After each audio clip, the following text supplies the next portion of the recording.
This is what you get. You get the motor unit, you get the charging station, the torque calibrator.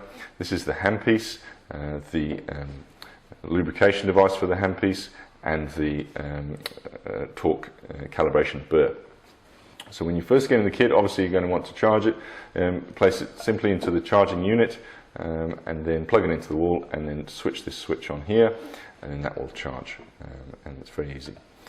When you're ready to use the unit, we take off the dust cap off the head of which protects all the electronics inside, and then connect the handpiece.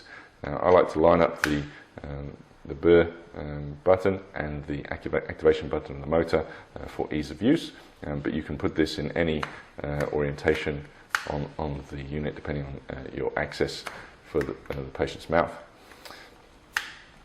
So then start obviously by turning the unit on, pressing the power button, and then it will beep.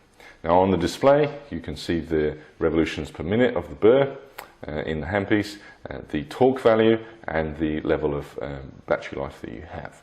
Now the torque value, this can be scaled in single units all the way from 10 Newton centimeters all the way up to 40 Newton centimeters.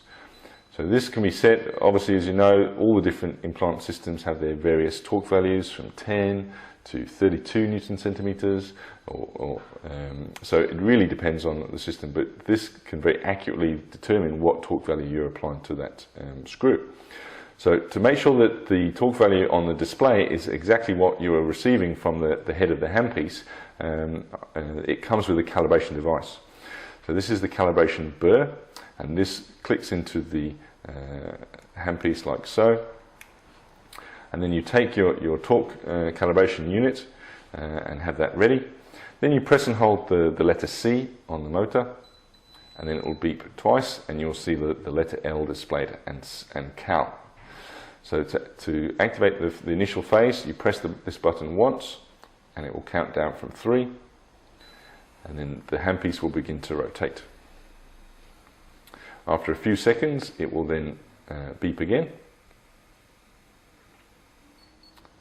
and then the letter L was replaced by the letter H, and this is for high torque. So then what you do is take the handpiece with the calibration unit, insert the burr into the calibration unit like so, one press on the button, and hold the handpiece and the calibration unit tight as it will begin to rotate.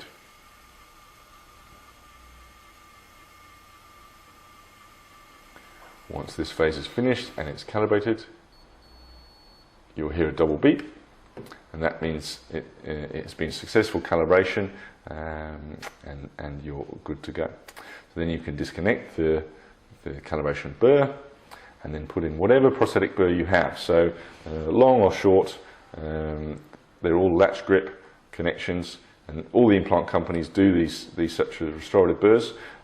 So you don't need an individualized torque wrench for each implant company. You just need to get the different the burrs. The great thing about this system is if you're restoring an implant right at the back of the mouth, you can use one of the company's short restorative drivers, and then you can access very easily the back of the mouth and apply exactly the right amount of torque that you wish to apply without over torquing the implant or unduly stressing the patient, because you have very easy access with this. So that's that. And then when you're finished, simply turn off the unit by holding the power button, disconnect the handpiece, replace the protecting the dust cover, and then you can wipe the unit down. We use it with a barrier across it, so for easy cleaning. And then the sterilization staff then can attach this to the motor, a couple of sprays of the handpiece lubrication oil, and then for 2 seconds, and then disconnect that, and then that's ready for autoclaving. So I hope that's been useful. It's a fantastic bit of kit. I really love using it, and it makes my day much easier than it could otherwise be. So thank you very much for listening.